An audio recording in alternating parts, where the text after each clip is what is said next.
All right. Am I live on Instagram? That's what I don't know. Is it live on Instagram?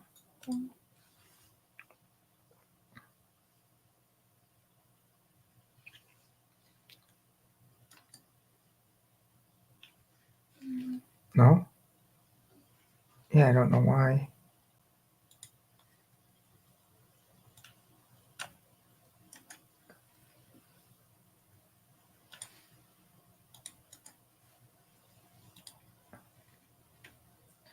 Should we hit go live on Instagram? What? Go back to Instagram. Okay. Hit go live. How do I can't get in it? Oh, that's what I can't get in there. How do I get into? Where do I go to go live? See, I was.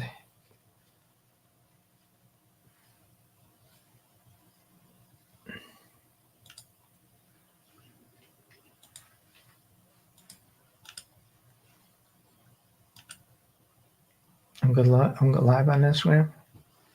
All right. Good. Okay. Good morning. Good afternoon. Good evening. Hi, this is Phil from PDQ Merchant Enterprises and the ATM Mastermind Group page. And we go live every Monday at 6 p.m. Central Standard Time. If you're just joining, just post in the chat your name, and if you have a question, from time to time during the live, we'll take questions. Again, my name is Phil from PDQ Merchant Enterprises,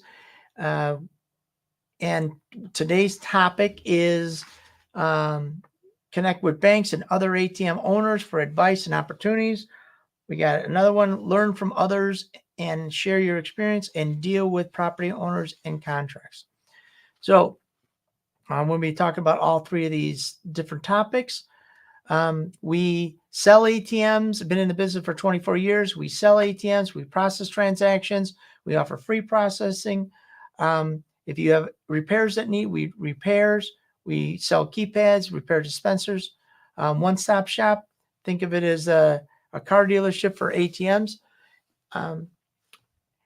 And we also offer a course that teaches you from A to Z how to be successful in the ATM business. If you want to get into the course, I also posted the start. If we have a free checklist that gets you into the business, and then from there, we have a course or a community, free community, to network with other ATM owners in our community. So here we go. So connect with banks and other ATM owners for advice and opportunities. So, let me take this up. Probably about 15 years ago, I had a buddy. He was into he was running a fair. He was running a festival in our local city. They were experiencing not a lot of people start carrying cash. He says, well, hey, what if you put an ATM into our field for our 4-day event? And we have music festival, food and entertainment. I said, I'm going to put an ATM in the field. I said, that doesn't make it very secure to me. He says, well, we'll put you under the pavilion. I said, okay, well, let me think about it. We have a phone line. This is actually probably a little bit more than 10 years. They didn't really have cellular devices. So I said, how am I going to hook it up? He said, we ran a phone line over there. You can hook up to the phone line. We'll put the ATM there. I said, well, do you have security there at night? He said, we did. We have city police there all night that stay on the property, so you don't have to worry about anything getting stolen. I said, okay, I'm going to chain my ATM up anyways. Chain the ATM up. And we did 4-day festival. And I thought, well, here's a good way after this. I said, well, here's a good way we can make ATMs, because I was pretty much in bars and restaurants. The bars were slow in the summertime. It usually started about second week in June and went all the way until second week in September. People were leaving the bars. They would go to all these festivals. So we weren't making any money in the bars. And I thought, well, hey, here's a way that I can recoup some of my loss from people leaving the bars. And then I got into this festival. So it worked out pretty good. And we did that festival. And then other people saw that we were doing that festival. They called me up for another festival, and it started to snowball. Then we started doing one event. Then we got 2 events. Then we got 3. And then it kept going. Every year I would get 1 or 2 more events. Now, what happened is my first event, my buddy says, hey, they're going in a different direction this year. And now you can't do the ATM. I said, well, who's doing the ATM? And he said, well, it's this bank. I said, well, I'm a member of that bank. And he said, well, I don't know what to tell you. So this was a local chamber of commerce. So what I did is I went to my bank and I said, hey, I said, now you're my competitor. And what are you doing here? And they said, well, you know what? I talked to the person that was in charge of this and said, look, we're not in the ATM business. We just have regular ATMs. We're going to have to actually contract it out, but we wanted to be part of the event. And so we said we wanted to have the ATM in it, but we don't do ATMs in a mobile setting like that. So, but if you're our customer and you do this event, we're not going to take it away from you. We'll stay in this event with you. And I said, well, there's not a lot of room for me to share this revenue with you. So they said, I'll tell you what, we have to pay a sponsorship fee to be in this event. Here's the sponsorship money, and stay in an event. And I said, okay, I'll split it with you. So we ended up paying a sponsorship money. So I went to the chamber and I said, look, I said, I've been doing this event for 4 years, never had a problem. And now you're kicking me out. I said, well, we don't know who you are. You're not a chamber member. And I said, you're right. I'm not a chamber member. Well, how do I become a chamber member? And he said, well, you have to join the chamber, do this and that. And I said, okay, fine. So I joined the chamber. Now I'm part of the chamber member. And he said, well, we already contracted with the bank this year, but we'll see you next year. And I said, okay. So now I'm a chamber member. And the bank is going to keep me in place to do this event. So I went to the person that is doing this, and I said, since you guys don't do events, what about if anybody comes to you and they need an ATM? I said, well, absolutely, we'll give you all the leads. So I said, okay. So now that year I got 2 more events because people went to the bank and said, hey, we're at this village. We do some fireworks. We want an ATM. I saw that what we also did is we branded the ATM. We put it to the local bank. We opened up the bin, which means their customers got it free for them. It sounds pretty intense, but it wasn't that bad. It was very easy. And we put their flag up for the bank. Now, what that did is it signified to other villages who came there, hey, these guys do ATMs. And so we got 2 more events out of that. There was no revenue share with the bank. We opened the bin up for them, for their customers. It wasn't very many transactions, but we got 2 more events. So it turned out I took a negative situation which I was almost going to lose the event. And then I made a positive by picking up 2 more, joined the chamber. The chamber actually turned into, I got a couple more events, not that year, not the next year, but the following year, I got some more events.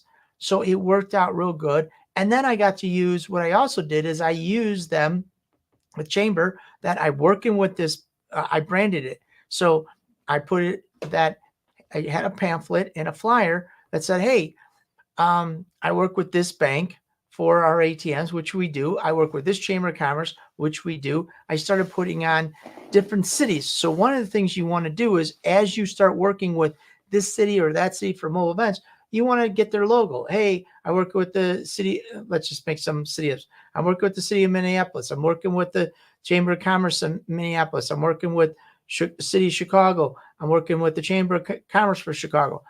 Every time you do this, you want to get their logo. You want to put it on their flyer that you either working with them or have worked with them in the past. Now, when you go and you talk to a local city, you say, look, I work with City of Chicago. I work with City of Minneapolis. I work with the Chamber of Commerce. So now you have credibility. And the reason you do this is because you need to build that credibility when you're starting out in business. And that's the best way to do it. As soon as you work with somebody, put their logo on your flyer that says, yeah, you're working with them. Because people want to work with people who work with somebody else. You're not just a startup. What you are is you're a local business that has some track record and has some affiliations with other cities or fairs or festivals or whatever that is. So you're gonna use that.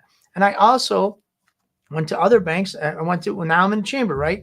Well, once you're in the chamber, one of the big things that are in the Chamber of Commerce is they always have mixers, and they have mixers whatever Tuesday, Wednesday, Thursday night. Usually those are, and they're always the banks are always there. So now you say, hey, I'm with whatever. I mean, use these banks are not ATM friendly banks, but I'm going to use this for example. Hey, I'm with Wells Fargo, and now you go to the mixer. Wells Fargo's there, Chase is there, Bank of America's there. So now you talk to them and say, hey, I do ATMs. If anybody comes to you, you talk to these guys are always the sales guys that go to this of the banks. You say, hey, maybe we can work a deal out. Somebody comes to you, they're looking for an ATM. You recommend us. We can work something out. How does that sound? And so they're really maybe we'll open up the bin for you guys. So one of the things you can always, depending on who your ISO is, you can open up the bin for the guys, and it really classes up the place. It makes you look bigger than you are, and it helps you get new locations for mobiles if you're going to go the mobile route. Plus, don't forget you're going to do all the branding because of the local fairs and festivals. So those are some of the things that we did, and it worked out pretty good. All right. Now, ATM owners and advice and opportunities. One of the things that we did is, I've been in business forever, so I know a ton of people. But one of the things that we did is we would always, I buy brand new ATMs every year for my mobiles, just like we were talking about, because I don't want the ATMs to go down during a mobile season. So that is something that's I try to avoid. So then what I do is I take those mobiles and we put them on our ATM route, basically at the end of mobile season. Now, when some of those other ATMs they get towards the end of the route, what I do is I sell those ATMs, and I usually sell them to guys that maybe they got they want some used ATMs. They don't want to pay for a brand new ATM, but they don't mind paying for used ATMs. So now what I start doing is saying, okay, I got the new ATMs. Now I got some used ATMs, and I start selling those because now and a year, guys would say, hey Phil, what do you got left laying around? I'm going to buy one or two ATMs, and it helped me. Now I sell those ATMs. Those are used ATMs. I also bought new ATMs during the season, and now we moved the product down. ATMs were good. ATMs last 15 years. Some of these ATMs were 6-7 years old. So we got rid of those ATMs off our route, and we sold them to these guys, helped those guys out, build a nicer route, and we bought brand new ones every year. And we did that year after year after year. And that's the way we helped out. And I got to know some other guys that say, hey Phil, I got a guy over here. He's looking to buy an ATM. Do you got anything laying around? And we always did. We always had stuff laying around that we could sell. So I built up a nice little friendly network of ATM operators. But we also have the community that you guys can join. There's other ATM operators in the community, and then you can network amongst yourself if you guys need help. If we're always here to help you, or maybe you want to talk to somebody else firsthand, they can help you out too. So we did that. One of the other things is that you do is when you're in the community, you say, hey, I'm running into this issue with this owner. What do I need to do, or what can I do? And so we learn from those experiences. And one of the things I want to share with you guys, as long as we're talking here just amongst friends, is I had an opportunity, and I really wanted this opportunity. I'm going to be honest with you. I did. I really wanted it. It was a local dispensary in my area. A friend of mine from another state said, hey, we got this guy. We got a bunch of his dispensaries, and we want to, or he wanted to pass me on the lead. So I talked to the guy, very nice guy. He's opened up a dispensary in close to our office. So I made this fatal mistake, and I want to share with you, is I started negotiating before we put together. And one of the things in this last part is going to be contracts. I started negotiation before we started, I gave him my contract. So he says, well, I want 1, 2, and 3. And I said, okay, fine. I'll give you 1, 2, and 3. He says, okay, well, send me over the paperwork. So I sent over the paperwork. And then immediately what he did is he said, oh, I don't want this clause. I don't want that clause. I don't want this clause. I don't want that clause. He already took all my bullets out of my gun. So this is what, and I'll be honest, it's stupid, because I should have said, hey, you know what? I think we might be able to have a deal. Here's our paperwork. Go through the paperwork and let's go from there. But because he already took all my bullets out of my gun, I don't have nothing to negotiate with. I gave him everything up front. So had he took out some of the clauses, I was like, well, I'm not going to give you X, whatever the X was in the beginning. Okay. So he was brilliant, and I learned a lesson. And what you do is you do not negotiate the deal before the paperwork is signed, because now it's a negotiation. You already gave them everything. Or you know what you just say, then take it, or I could have took it back. But I usually don't take back on what my word is, because I value what I say all the time. So I already agreed, and then he took out. So what you want to do is you don't want to negotiate before you give him the paperwork. It's like, you know what? I think we can come to an agreement, but here's our paperwork. And then you go from there.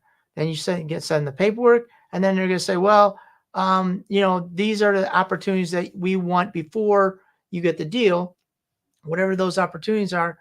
And then I should said, you know what? Yeah, we can take that out, but I can't give you this. If you want X, and I always tell you guys, if they want X, then I want Y. Well, he wanted X, I gave him X, and then he asked for Y, Z, 1, 2, 3. And I didn't have nowhere to go with this. And I just said, no, we can't do this. So I was out of the, he said, well, somebody else will do it then. Well, that's great. Then go with somebody else.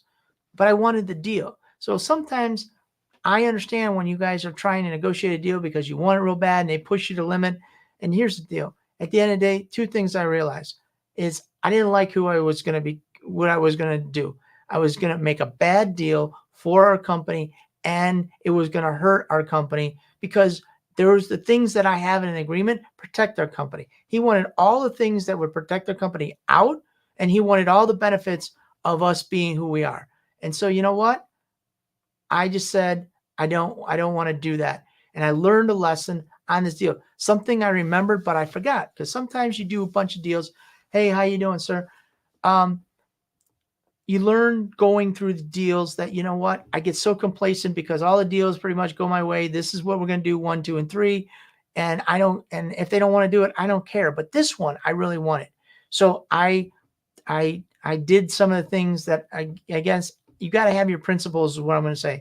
You got to have your principles. And he was pushing and pushing and pushing, pushed me right up to the end. And I'm like, I'm not bending on this issue. There's no way I'm bending on this issue. So he's like, well, if you don't want to take it out, then I'm going to find somebody else. Then go. And it was the best thing. I've like, finally, this is great. And I really wanted this deal. Phenomenal guy. I can't say anything bad about it. The guy, it was brilliant. But what I learned about the whole deal, and I want to share with you, is to make sure you have, and I always do, you have your sticking points. And the thing is, and this is the best part, is if you have an agreement, the agreement says if they don't perform, if they kick you out, then there's a penalty. And what this guy wanted to do is take out the penalty. And so what good is a contract? What good is an agreement? If there isn't a penalty for getting rid of you, then there is no agreement. So to me, it's like having a piece of toilet paper that you're signing on it. So that is what I wanted to share with you guys, because this was a situation, and I got all turned around. I almost compromised my values, almost compromised my principles, and I almost went into a deal based on the fact that this is what I wanted, because it was close to our home office. It was going to be a monster of a location, and I was going to compromise, and I'm not going to compromise. So you know what? I didn't compromise, lost the deal, just like I said I would before, when they said, well, Phil, if you don't sign a contract and they want you in there, it's like, I'm out. And all this was a contract without a contract. Contract says that if they don't do, if they want, if there's a penalty, if they decide to get rid of you. So basically he could have kicked me out of the location, and I would have been out. So it's the same as not having a contract. And I don't do deals that I don't have contracts in. I just won't do it. If they don't, I say, well, I don't do contracts, then I don't do business with you. I'm out. So, but keep in mind, and I wanted to apologize because sometimes to you guys out there, sometimes you want the deal so bad. You'll do anything to get the deal. You'll compromise your values, you compromise your principles. You'll do things that, you know what, that you wouldn't normally do because you want it so bad. And you know what? I'm telling you firsthand, I forgot what that felt like, and I wanted this deal, and I ended up walking away because I was pushed so hard. And I want to apologize because sometimes it's easy to say that on camera and it's easy to say that all the time, but it's hard to do. So you know what? It was a good dose of reality to say, you know what? I forgot that how bad I wanted it, and I had to walk away, but I wasn't going to compromise. So my point to you guys is, don't compromise your values and principles for anybody out there. Stick to those because that's what keeps you guys in the game, and that's the thing that'll keep you guys making money. It's when you compromise, and then you know what, you're sickened by the fact shouldn't have did that, but I wanted the cash flow, and then you know what, down the line they get rid of you anyways. You're like, what did I do this for? I just do this. So anyways, just want to share that happened to you to be, and that was one of the points of dealing with property owners and contracts is don't compromise your values. You have a set of contract, and the reason you have that language in there is to protect you and your company and your business. And once you take some of that out, it leaves you vulnerable, and it's the same as not having an agreement. So with that, I was just going to ask, is there anybody out there? If you guys had any questions, I can answer some questions. But I wanted to share that experience with you because it was something that was, man, I went round and round for a whole week negotiating a deal and ended up walking away. And what else? All right. So with that being said, I just want to, my name is Phil from PDQ Merchant Enterprises and the ATM Mastermind Group page. We have our ATM community, and we meet every, we do our live every Monday night at 6:00. Go live for, I don't know, 15 to 20 minutes, just talking about what, you know, some of the things that we have specific topics, and then some of the things that happen during the week that I don't know, that I want to share with you guys to let you know, hey, this what happened, and I understand. And you know, there's so many guys out there that are there's some really good quality guys out there that are in the ATM business and they share, and there's a bunch of guys who are not really in the ATM business, but they say they're in. So hope it. See, I appreciate the story. I always drop a good knowledge. All right. Well, thank you. I'll see you guys in 2 weeks. Same as they say, same bad time, same bad channel. That was me when I was a kid. I used to watch Batman. So hope everything is okay. If this was helpful, throw some fire emojis in the chat. I also have in the chat, there's, if you guys are just looking, we have our checklist, and that'll start the ball rolling, because then we have our ATM community. The ATM community is free. Doesn't cost you guys anything to join. Okay, where's a good place to get an ATM wrap? Do you have any experience with that? Yes, a good place to get a wrap is Get Branded. They do the best job out there. I think they're one of the, I mean, I guess you can go to a local graphic spot, but Get Branded is the best guys to get to get your ATM wrap. And yeah, we have experience with that. What you do is you give them some artwork. The company who you're gonna get the wrap is, excuse me. You got to get the artwork from them. Get Branded will tell you what pixel or what way to get it to them in, what font, and you just set it. Excuse me, I'm just dying now.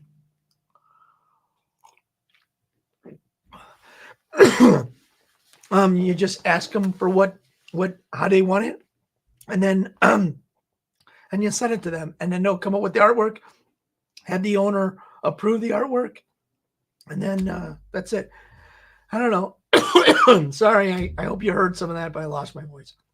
So you get the artwork from the owner, You'll give it to Get Branded, and then they'll give you a proof, get it okayed, make sure the owner signs off on it, and then you'll get the template from Get Branded. It'll run somewhere. It'll run somewhere between $200 and $250 per ATM. So they're very reasonable, and the guys are amazing over there. So, all right, if this was helpful, put some fire emojis in the chat. I'm losing my voice here, so now I'm coughing up a storm. But I want you guys, thank you guys for joining us, and I appreciate everything. And I'll see you guys next week, or not next week, but in 2 weeks at the same time. And thank you guys very much. Bye-bye.